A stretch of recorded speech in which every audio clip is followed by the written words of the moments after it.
we give our gifts to our mothers, and on this special day. And Cosmic Mother has a lot of children on the planet right now. And, you know, what kind of a Mother's Day would it be if the children fought all day, argued, you know, bickered, really hurt one another? The mother would just say, it's just like any other day, or this is the worst day of the week, or something, you know. Really? So I was thinking, what an amazing gift it would be one day. You know, I have a dream that one day on Mother's Day and every day we'll be able to give the Divine Mother the gift of our peace, peace with one another, to get along. All of her black children, her brown children, her white children, you know, her red children, yellow children, all of her children can look at each other and say, you are mine, I am yours, we are of the one, we are the one. And that's coming, because that we've crossed the portal into that. And now it's up to us to go very deep and forgive the wounds that were that we experienced in this and many lifetimes. And for some people, and justifiably so, Mother's Day is like fingers on a chalkboard. And for some, you know, because in this lifetime, their mother was chosen to either teach them a lesson about love, compassion, unconditional forgiveness, whatever it is, or it was karmic. There was something between these two souls that needed to be worked out, and they came in as mother and child.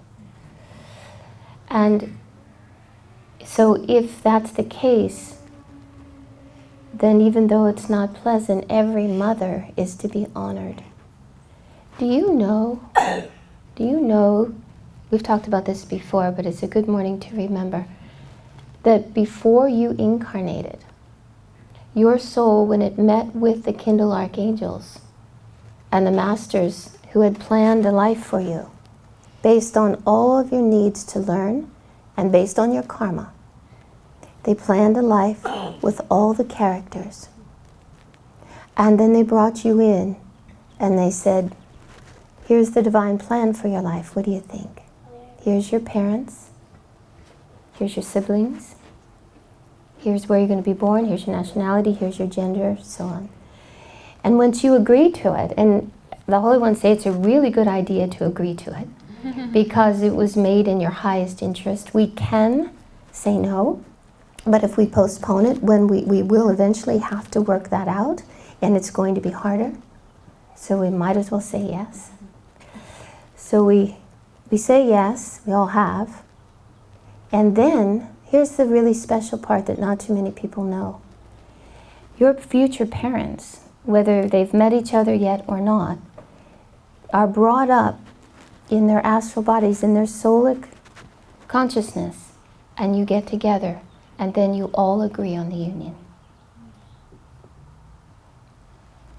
You see, nothing is arbitrary in this life, and once everyone agrees, then the conception process starts. Now some of you may be saying, wow, what a blessed life I've had. I love my mother. And some of you are thinking, what was I? You know, right? And then there's the other aspect. So here we are. So our mothers are to be honored, and there's a great forgiveness process that you can do if there have been challenges that are wounds, even death. Some people lost their mothers at a very young age, and that leaves a wound when we lose our moms. And we can even, there's forgiveness processes to do, to say, because when you're little, how do you process? You lose a mother, you lose a father. You process, they left me. You know that they didn't want to, but they left me. And so the child takes in a wound of abandonment. And so it really is, let's do something here, okay? I want you to visualize your mother or any woman that there's severing of ties, there was a wounding there. And anybody conjure up someone or something? Yeah? Okay. And then I'd like you to close your eyes.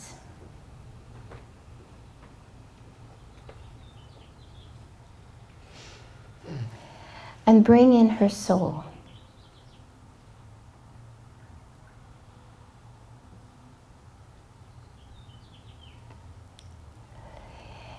And then repeat after me. I completely forgive you. I completely forgive you. For anything you may have done. For anything you may have done. To hurt me. To hurt me. Consciously or unconsciously. Consciously or unconsciously. And feel her accept that.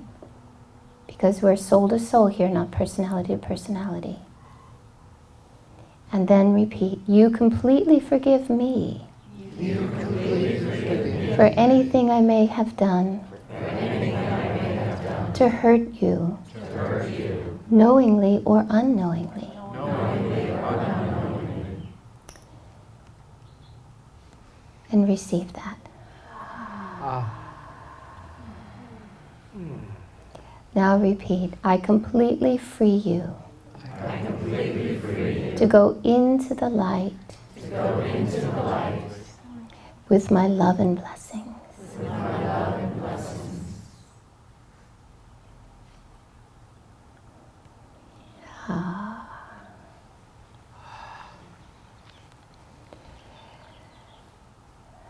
You know, even when we've had really wonderful mothers, there's aspects, we all make mistakes.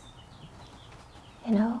And if we forget what they are, our children will remind us. You know? I love that saying that grandchildren are grandparents' best revenge. Because then the kids get to understand how hard it is. Isn't it amazing that children don't come with instructions? So then there's that, and then I just also want to touch on the base of the Cosmic Mother, because in the higher ages there was always the mother-father, the dynamic, magnetic aspect of God. All cultures respected it.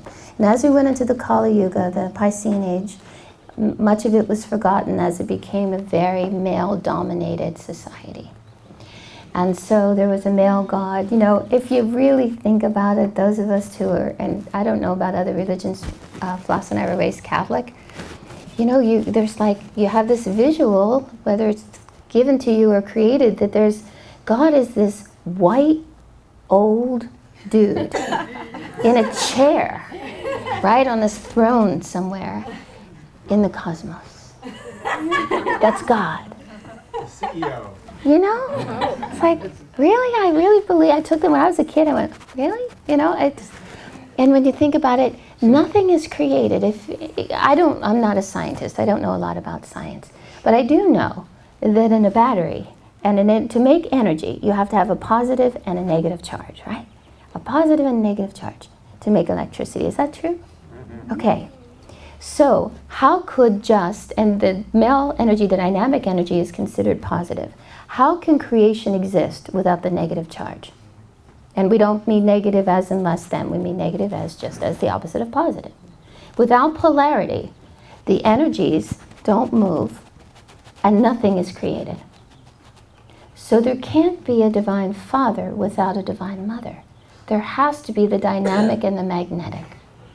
And so many of the great masters, just in the last century, the 20th century, they came in to remind us of that. It's interesting that the one religion that really continued to practice the divine feminine was the Hindu religion. And they've got her all over the place in hundreds of different aspects of source. And it took a Hindu, who was also a Christian, Yogananda, to bring it into my scope, because in Catholicism we had the Master Mary, but she was still not thought of as an equal. She brought him in but she brought the Christ consciousness in, but it wasn't considered an equal. So now Yogananda, he found his mastery through realization of God as Mother, and that's one of the many gifts he brought, at least to me anyway. That's how I first learned of the Divine Mother. And you know how I got on the yogic path? When I know I had a lot of wounding as a female in many lifetimes. I know I did. So I came in this lifetime ready to fight. And I came at a good time, right? Because in the 60s, it was women live and all that. I was ready for equality. And so here I was, it was in the 70s, and I was looking for a meditation practice, because prayer and all that wasn't enough. I wanted meditation. So I tried TM, didn't quite work. I needed something more heart-centered, although it's a beautiful practice. And then someone gave me a book of Yogananda. And I remember reading it. I was in Las Vegas at the time working. And I want to tell you what I was doing, because Tom likes to joke about it. I was an entertainer. That was no, you don't buy that. So I was sitting, actually, I remember I was at which theater. I was sitting behind the screen. I was waiting for my turn to go on. We were actually in rehearsal. And I'm flipping through this book. And I read in the back of the book that when he left his body, his words really touched me. But I read that when he left his body, he left the growth of the work to his women disciples. I said, him I will follow. Now, it might seem trite to someone else, but I thought, this is a master who understood the power of women. And this was, he left the Dayama took over in 1955. And she just passed a couple years ago, and she kept the helms, and she grew his work worldwide. She was a mother bear. It was amazing to be, the little time I spent with her and be with her. She was the embodiment of the Divine Mother. Her Daya means compassion, but she was a bear when it came to principle. And that's the Divine Feminine within us. And I'm talking to the women as well as the men. Strong as the thunder where principles are concerned. Soft as a flower where love and compassion is concerned. That's the feminine. If we will birth the feminine, men and women, and especially men, to balance out, and women will get stronger. We'll learn to use our voices. And we'll balance that with love. But if we all get the masculine and feminine in balance, Divine Mother will get her wish, her Mother's Day wish, and we will learn to get along. And there's one aspect, I want to close my portion. There is a very, very powerful initiate saint. Some people feel she's an avatar, a fully embodied master, Amaji. Ama means mother, Ji is a sign of respect. So Amaji is a common name, like Babaji is in India. But Amaji is also known as the hugging saint. She has gone around the world. That's her mission, is to hold her cosmic children. And in her embrace, if you've ever gotten a hug from Ama, it will rock your world. And this woman will hug for hours, days on end, with a few sips of water, no bathroom break, no food. She's such a master, and that's what masters do. They pull their energy in from the higher self, in through the third eye and the hermetic center, and they don't need anything else. They run on love. So you can't get embodied though, no matter which master came in form. There's two things that bring us into form: desire and karma. So in order for a perfected one to take a body, they have to take on karma. So that's why any holy ones, they're known to change the whole vibration of the earth, because they'll take on karma, all of the masters. But they come in with desires as well. They'll take on desires. And so I want to read you Ama's desire. Of course, I'm sure She may have a few, but this was one that really touched me. Everyone in the world should be able to sleep without fear, at least for one night. Everyone should be able to eat his or her fill, at least for one day. There should be at least one day when hospitals see no one admitted due to violence. By doing selfless service for at least one day, everyone should help the poor and the needy. It is Alma's prayer that at least this small dream be realized.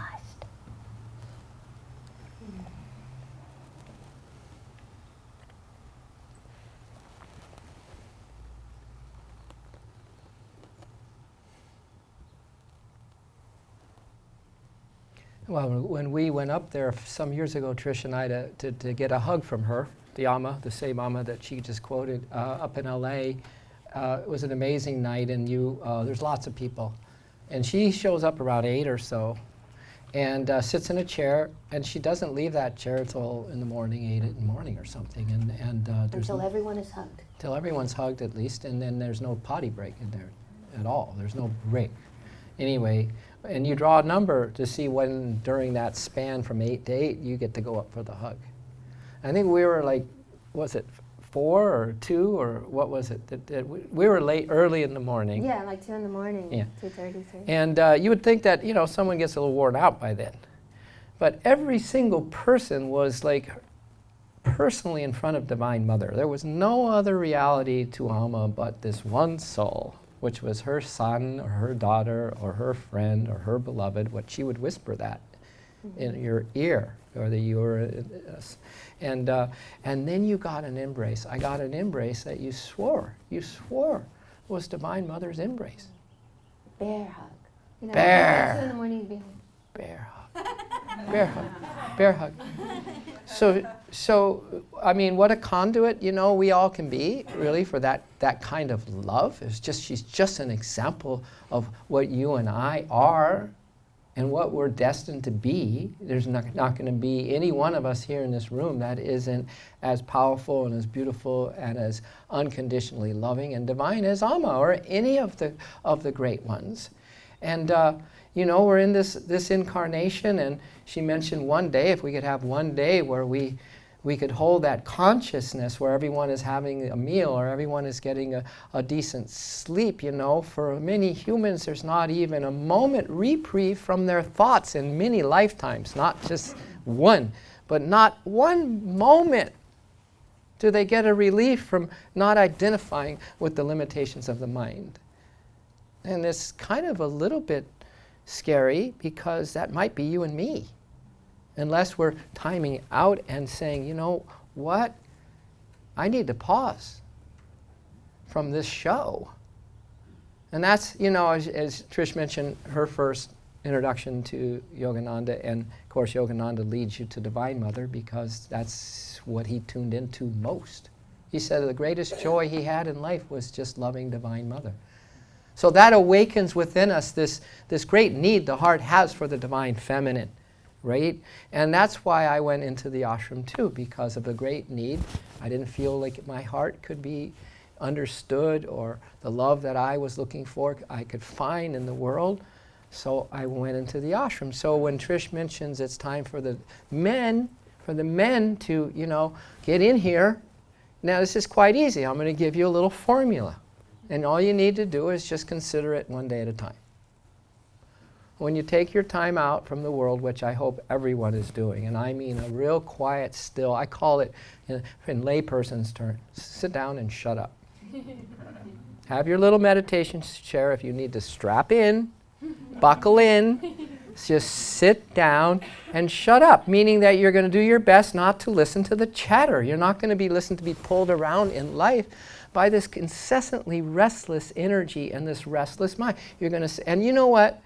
Since it is all love, and we're talking about the Cosmic Mother, there's only one lesson to learn from all our many parents and all our many learnings and curriculums and situations we've been in all our lifetimes, and that is sit out, open your heart and receive love. Because she's full of it. The universe is full. We're swimming, we're sitting, we're breathing right now in a universe of unceasing Divine Mother's love for each of us. So what is meditation? It's wow. It's like, it's hard to sit down. I've been on the move. My mind is restless. I don't seem to have control of it right now, for sure, and everything else.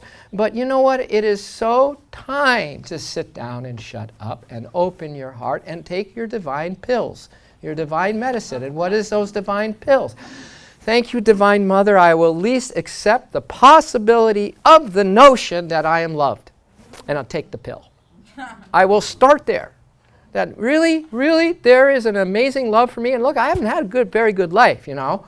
I've been doing the things that I know I shouldn't be doing, but I'm doing them anyway. I'm not feeling great about that, but I keep doing it. So how can someone love me when I'm not even loving myself, you know? What was the Beatles song? Yesterday, now my troubles seem so far away. I'm not half the man I used to be. Or something like that. Oh, that was a different. Hanging over me. And then something about I'm not the half the man that I used to be, so I'm going to live in yesterday. Basically. Because the shadow of you and me not sitting down to take the pill of divine love, or just knowing that everything is okay, that you are beautiful, that everything is perfect in you, there's nothing you need to change, just see if you can relax enough to receive how much you are loved. So guys, here's the formula. Every day as you sit down, that's the first part of the formula. As you sit down, no excuses. Oh, I'm not going to put some, spiritual music on and sit there and walk around my room and do something else and say that that was my meditation. I'm not going to go to the SRF Gardens and look at the flowers and look what's going on and say I had my... No, close your eyes to the scenes of this world, sit down and don't move. And then with each breath, just receive the vibrations of how much Divine Mother loves you. So what I did for 25 years in the ashram, because I put myself in a situation where I couldn't go anywhere. Door was closed. I couldn't go out. There was no entertainment. There was nothing but me dealing with what I'm telling you, you need to deal with too. And I still deal with it. So every time in meditation, I had no other recourse. I wasn't able to concentrate as with the techniques. The only thing I could do was reach into my heart, pull it out, and put it on my altar and give it to Divine Mother. That was it. Literally, figuratively, spiritually, and in imagination, here's my heart, Divine Mother. Help me. Help me. And I still do. That's my main thrust of my meditation. You know? And Hafiz says this, if you want to enter the presence, there must be a heart exchange. If you want to enter presence, if you want to feel love, there's got to be a heart exchange. You have to give something of your heart to receive the presence. Why not give it all so that you can receive all of divine love? Then it's a better thing for the planet for sure, and your generations and your partners at home, that you have this loving energy coming through rather than just the human stuff.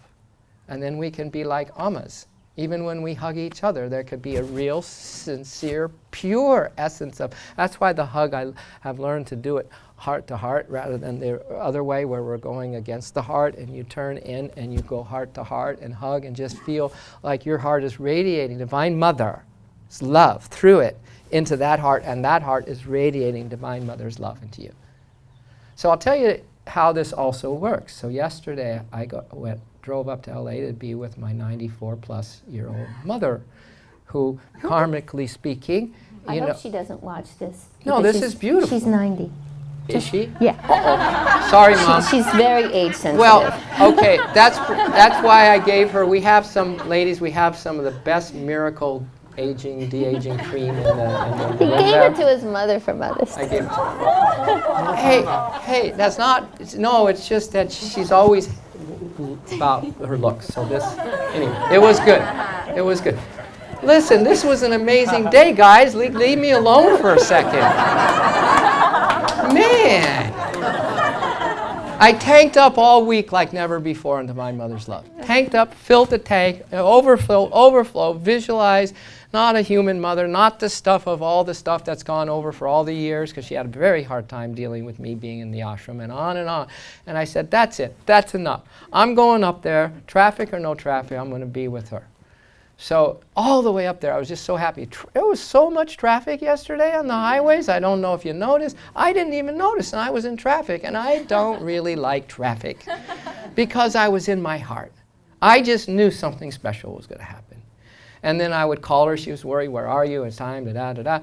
And I would just say something so soul positive, meaning, oh, Mom, you know, I'd say something about her soul that was beautiful about her. And about the time we're going to spend together, and it just totally disarmed kind of this lifetime worth of, ever since I went into the ashram, of this kind of crossfire energy. It started to disarm it. And I was so fortified, in other words, for this visit. And then I picked her up, and we had another area to drive to meet my sister and such, and there was more traffic, but I just had said, look, this is our time, right here. I have nowhere else to go. We're kind of crawling along. Wow. And I just had one soul positive vibration coming out of my heart after another. And it was quite frankly a miracle that we could drive in such, you know, not looking out and saying, oh, there's so traffic. Where are we going? We have to, you know, that kind of thing. And it was heart connected. And the whole evening that we spent was that way. And at the end, here's the kicker. She looked at me, and there was just such genuine love. It was so transcendent. It like whitewashed the past. Like that. That's what the power of Divine Mother's love will do. Whitewash history. It will whitewash incarnations of any kind of disharmony that you have. Like that. She looked at me and she said, I am so reconnected with you. And I'm getting texts from my sister now and things. Wow, what an amazing time we had. Mom is talking about it and this and that. One evening, I mean, I was only really with her physically for maybe 3 hours. But it was all the preparation, you see. It was really the key to that is that I give Divine Mother my heart first. That's the true heart exchange. It's the best exchange on this galactic market, you guys. Give your heart. Lay it out there, because something's got to come in if you offer this thing. And what's going to come in is her love, to the point that Yogananda said this. And I even made a little song of it, because when I read it in this Avatar's teachings, that he did this as a practice, I went, oh my, OMG. Just like Tricia said when he appointed Dhyama, a woman, as president, leader of, you know, what he established. That was, I'm going to follow him. But this is what he does and did. He said, Divine Mother, I am thy little babe, thy helpless babe, secretly sitting on your lap of immortality. So this is kind of this idea of surrender, you know, and that we are babes in the wood, and such babes in the wood because we want to see how God sees us as babes in the wood, his little divine child, so to speak, so innocent, so pure. And it's hard for you and me when we get into the adult mode, right? To think that we're still pure and innocent. And then when we see things in this drama of the show that are horrendous, it's very, very difficult to see that terrorist or that killer or that person who hostages women and on and on and on as a little babe who didn't know any better, because you mothers and fathers, come on, any one of us here, if you didn't even have a parent, a child, it doesn't matter. The little baby's crawling along. Are you going to make that baby wrong? Even at 1 year, 2 year, 3 year, 4 year, 5 year. Are you going to make that little child wrong? She doesn't, or he doesn't know any better. That's how we need to see each other. We're little babes in Divine Mother's eyes. And you know what? I saw a near-death experience film once, and one of the ladies had tried to commit suicide. And you know, you would think upon suicide as, well, wow, talk about having to come back and learn your lesson, and some of us might think, wow, that person is going to have a tough time on the other side. I'll tell you the tough times she had. She said Divine Mother was the first presence she felt when she went to the other side, having tried to kill herself. And there was such love for her. She was immediately enwrapped in Divine Mother's love. There was no talk about why did you do this and anything, where were you, why did you go about such a horrendous thing. There was just this all-encompassing love and acceptance and honoring of who she really, really was as a child of the infinite. And I mentioned that last week. When you go across to the other side, we are going to have a moment like that. But last week I said, don't wait. Give her your heart now, today. Offer it. Instill meditation. 5-minute quality, short and sweet. Doesn't have to be this thing your mind has been trying to tell you about meditation. That's why we don't sit out and receive love, because your mind gets in there to trick you. It gets in there to keep you away from the light, so that this negative and positive thing called the earthly show or duality continues. There's no duality, there's no more show. When you're in the singularity of Divine Mother's love and there's this beautiful rapport, heart to heart, soul to soul, you guys win the grand prize. You're a free soul, so to speak.